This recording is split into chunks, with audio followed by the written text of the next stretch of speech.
Vous vous souvenez encore de Sichem de ce matin? Oui. Et vous vous souvenez que c'était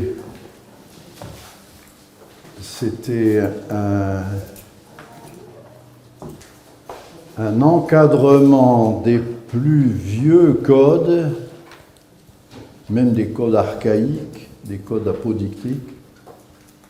Tu mourras de mort. Donc des codes anciens, le plus vieux code de la Bible, mais encadrés dans une structure de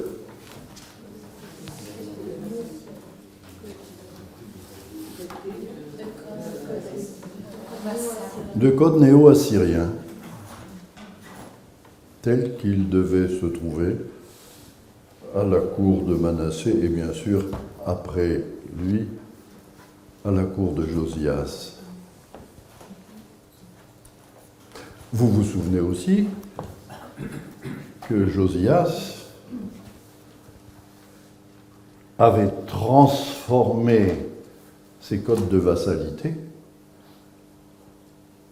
de vassal à suzerain, de vainqueur à vaincu. Il l'avait transformé en relation d'un peuple à Dieu. Ça, c'est la grosse révolution. C'est la grosse révolution de tout ce premier seuil. Tellement grosse révolution que Josias reprend tout ce qu'il a pu, après la chute de Samarie, hériter des tribus qu'il regroupe dans le temple. Tout est regroupé dans une structure où il met sa découverte, la relation de l'homme à Dieu, à remplacer la relation de vainqueur à vaincu. Et donc tout doit hériter de ce credo. Oui. Sichem hérite de ce credo. Moïse hérite de ce credo. Regardez le livre du Deutéronome, comment il est fait. C'est un traité néo-assyrien d'un bout à l'autre. Avec un décalogue. Alors, au début, c'était peut-être pas un décalogue aussi bien ficelé qu'il l'est maintenant. Le décalogue ficelé dans sa dernière mouture, c'est post-exilique. C'est-à-dire, il est devenu monothéiste. Puisque c'est en exil qu'on découvre le monothéisme. Mais globalement, prenez le Deutéronome, décalogue comme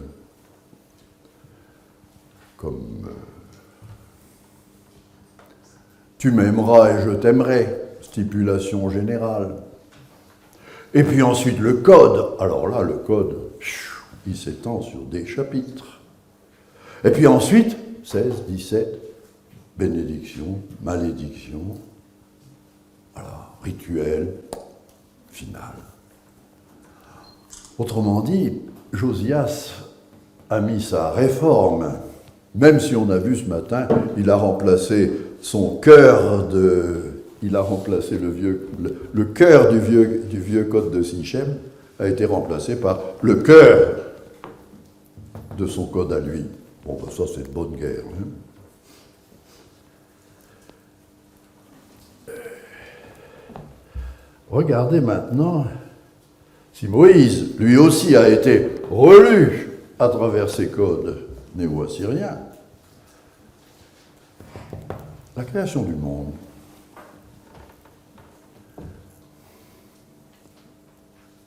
Eh bien, figurez-vous que ça fait plus de 50 ans que des gens comme Moran, des gens comme Alonzo Schöckel et autres ont été frappés par, mais mon Dieu, ce texte de création. Alors ils ont commencé à dire, c'est pas un texte de création. Ah ben, bravo, c'est pas un texte de création. D'ailleurs, on va demander à Berthil si elle y trouve le meurtre primordial. Absent. C'est pas un texte de création. C'est pas une mythologie de création. C'est un traité néo-assyrien.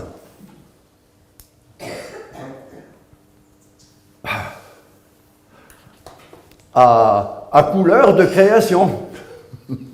C'est-à-dire, on habille ce que les autres ont comme texte de création. Nous, on l'habille dans un traité néo-assyrien. Car notre création, c'est quoi?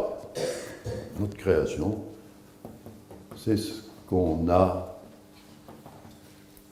relu à travers ce credo essentiel, remplacer les vainqueurs et vaincus par Dieu et son peuple. Voilà. Tout doit être relu à la lumière de ce credo essentiel. Nous n'avons pas d'autre création que cet acte de foi premier qui a remplacé les luttes humaines par une invocation à Dieu. Et ce cadeau que Dieu fait à l'homme, je te donne tout ça, à toi d'élever mes enfants.